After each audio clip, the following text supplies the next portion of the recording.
ये हमारे ऊपर डिपेंड करता है कि हमें क्या करना चाहिए, क्या नहीं करना चाहिए। भगवान श्री कृष्ण ने कहा है कि इस जीवन के अंदर इस जीव को क्या करना चाहिए और कैसे करना चाहिए। करना चाहिए, बात यहाँ ये आती है कि करना चाहिए, लेकिन करता कौन है? मैं तो कहता हूं कि सभी करते हैं। ऐसा कौन सा जीव है जो नहीं करता? उठते बैठते खाते पीते नहाते धोते जो भी जीव इस धरा पर आया है वो कर्म तो करता ही है।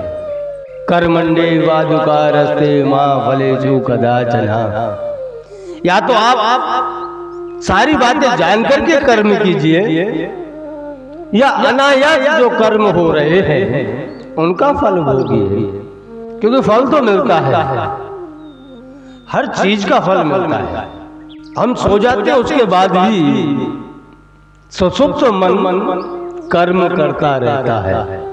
मैंने इसीलिए कहा था कि उठते बैठते नहाते धोते खाते पीते सोते ये जीव कर्म करता रहता है। उस कर्म का फल भी हम ही को भोगना पड़ता है।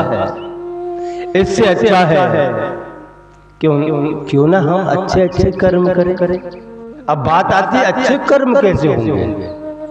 हमारे शास्त्र कहते हैं कि जीव को सबसे पहला कर्म एक ही करना चाहिए कि खुद को पहचाने वो कौन है, कहां से आया है, कहां को जाएगा।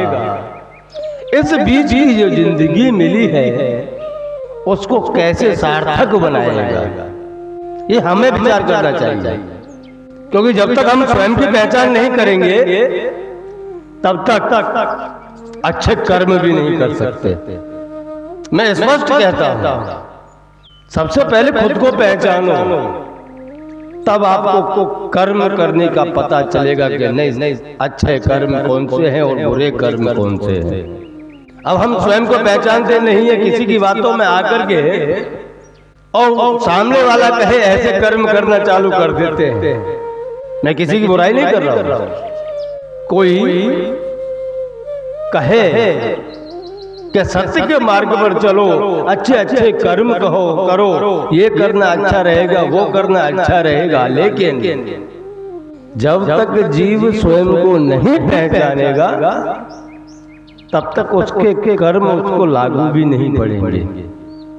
उसका कारण ही है हम दूसरे के बताए हुए मार्ग पर चल रहे हैं, लेकिन जिस दिन आप स्वयं की खोज चालू कर दोगे और अंतः आत्मा से जो आवाज आएगी और जो सत्य का मार्ग बताएगी, उस मार्ग पर जिस दिन चलना चालू कर दोगे उस दिन से आपके जीवन के अंदर नित्य नवीन आनंद आना चालू कर दे हो जाएगा।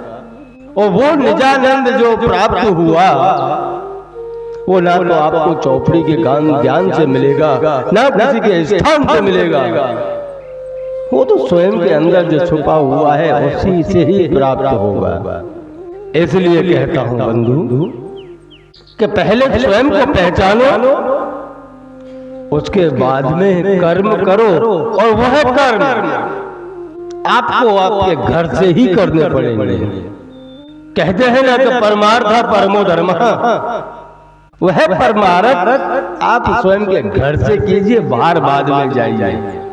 मैं तो स्पष्ट कहता हूं, बाहर कब जाना चाहिए? जब घर के संपूर्ण कार्य हो चुके हो उसके बाद परमार्थ करने के लिए। नहीं तो बस संत लोग कहते हैं कि आत्मा सो परमात्मा, परमात्मा सो परम गति।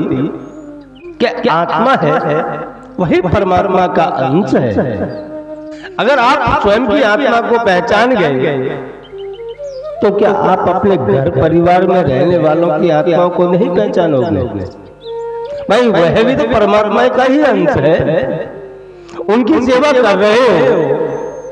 घर परिवार में 5 सदस्य हैं और पांचों की आप सेवा कर रहे हो, तो समझ जाना बंधु आप भगवान की सेवा कर रहे हो।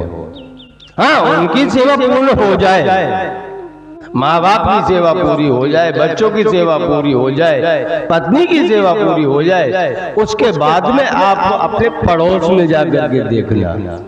और पड़ोस में जाकर के देखोगे तो यथाशक्ति आप पड़ोसियों की भी सेवा कर सकते हो। और जब पड़ोसियों की भी सेवा हो जाए, आपको लगे कि अब यहाँ मेरी जरूरत नहीं है, उसके बाद में आपको बाहर निकलना चाहिए किसी की सेवा करने के लिए। मैं तो इतना ही कहूँगा कि पहले स्वयं से, फिर परिवार से, फिर पड़ोसी से, फिर बाहर जाके करना चाहिए। जो स्वयं को पहचान करके सेवा करते हैं उनका इतिहास भी लंबा ही बनता है हमारे बंधु।